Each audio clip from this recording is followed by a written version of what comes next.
Oh boy, I can't wait for Krista Freeland to tell me why we need more government in this country. So the Alberta government is taking umbrage with your approach to funding these kinds of housing projects.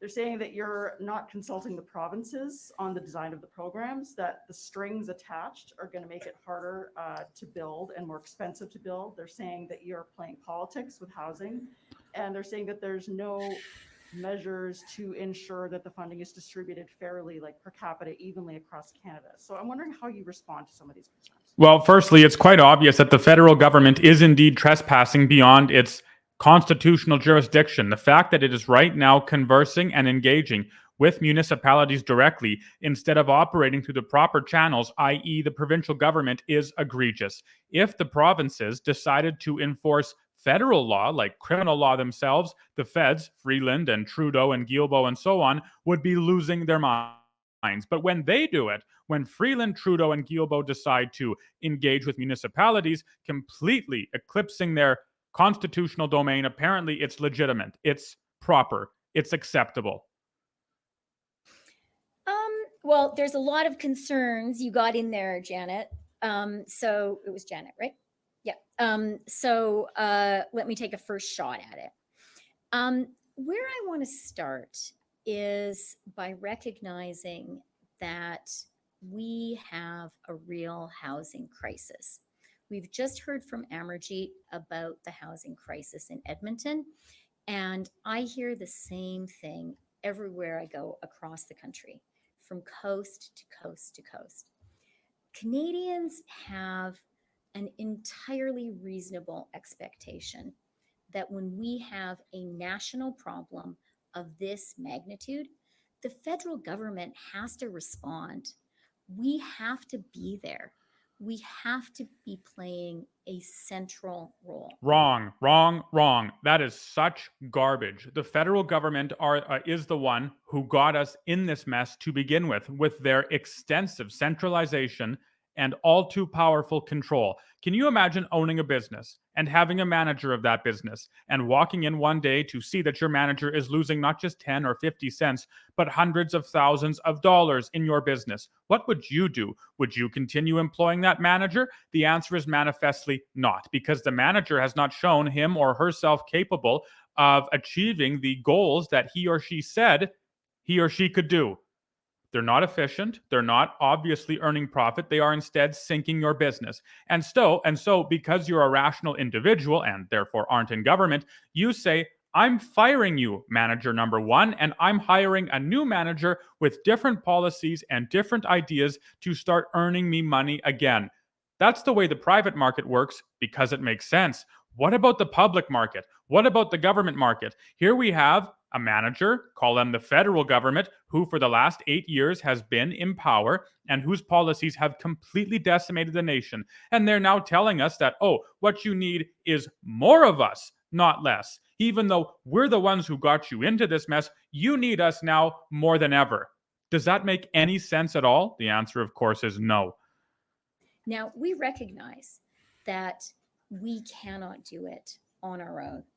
We recognize that for Canada to meet our housing challenge, we need everybody working together.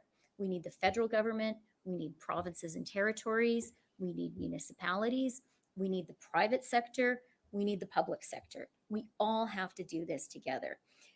But we as a federal government know we have to be there playing a central role. Now, to the question of conditionality, we also recognize that we as a country can't just keep on going the way we have been on housing. There is a reason we haven't been getting enough homes built fast enough. And a big part of that reason is red tape. It is the kinds of issues that Amarjeet was mentioning. It is the fact that it has been too hard to get gentle density built in our municipalities. it is parking requirements, which can add $50,000, $100,000 to the cost of apartments across the country. Okay, so Freeland here loved to talk about restrictions and rules, which is a strange thing considering her precious housing accelerator fund, as an example, imposes new restrictions and rules on communities. If they want to receive that housing accelerator fund, which really is nothing more than just a Trojan horse for socialism, they have to build communities that are low carbon and high density. To me, that sounds like a restriction. That sounds like regulation. That sounds like red tape. And yet here Freeland is preaching against it. So how do those two things compute? More than that, Freeland here is talking about how we're not building homes fast enough. Isn't it possible that perhaps your government, Christia, Trudeau's government, by shipping in hundreds of thousands of Canadians, or of new individuals more accurately, every single year to this country, are artificially increasing demand to stratospheric levels so that supply, no matter what builders do, cannot keep up with it? Isn't that perhaps a possibility?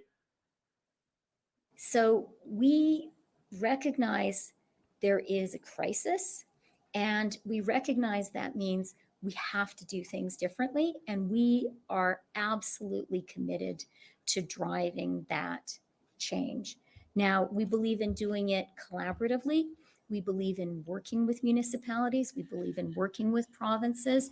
And the Canada Builds program that I announced today is inspired by exactly that. We came up with it because we have such a great collaboration with BC on BC Builds. Yeah, BC is doing so well right now. Yeah, the housing market in BC is just flourishing. Everyone can afford a home in Vancouver. What is she talking about? Government builds or Canada builds? Does she know? And she does know. Do we know what it looks like when government builds homes? 1970s Moscow is a good example. Brown, brick, square.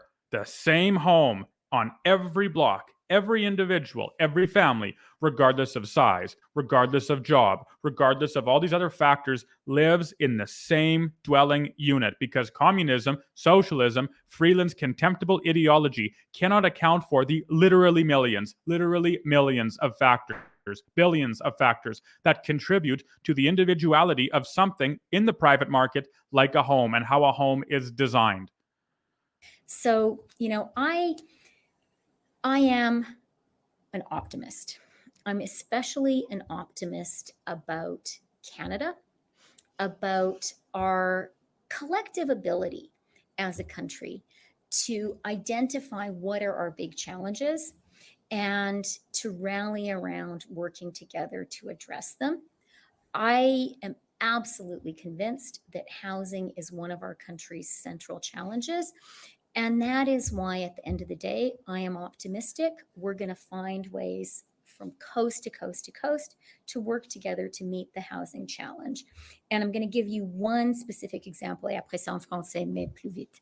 And the specific example is early learning and childcare.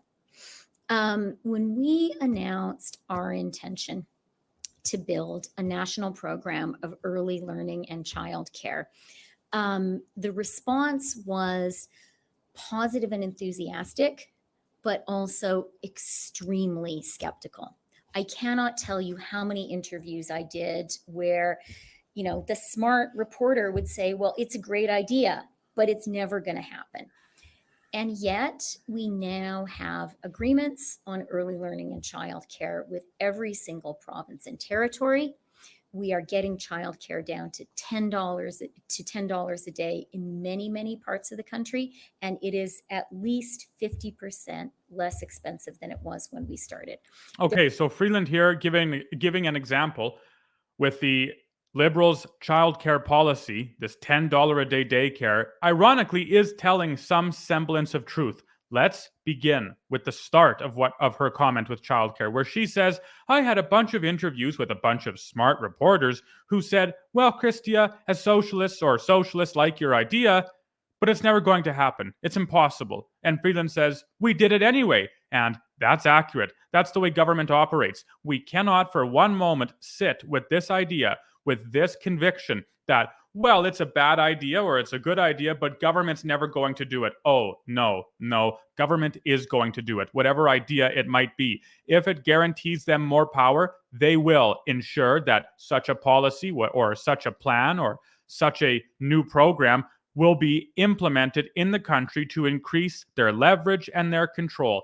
If we, for one moment, say, government wouldn't dare, government wouldn't do that, they couldn't possibly, then we deserve everything that's coming to us. On the contrary, government will dare. Government does dare. It will do anything it can, everything it can, and more to see that Canadians, in this case, are being crushed by more power, more control, more centralization, and more federal government. So we will not adopt or accept this idea that, well, it's simply out of the realm of possibility that government should pursue this particular policy. Absolutely not. Instead, we adopt a mindset of government wants power at all cost. They will do anything, like, freezing bank accounts, to see that power manifest. Thus, we can never underestimate them or take them not seriously enough. Rather, we have to realize that they will, at all cost, destroy what is good in this country. It's typical of government to work their hardest to do so. It's typical of Freeland to try and impoverish Canadians. Oh, is that really right? Other men might say. Absolutely. Why? Because Freeland, like all of her other demagogues she frequents every single day, have the same objective: socialism, so that we're begging on our knees for food on the steps of the federal government.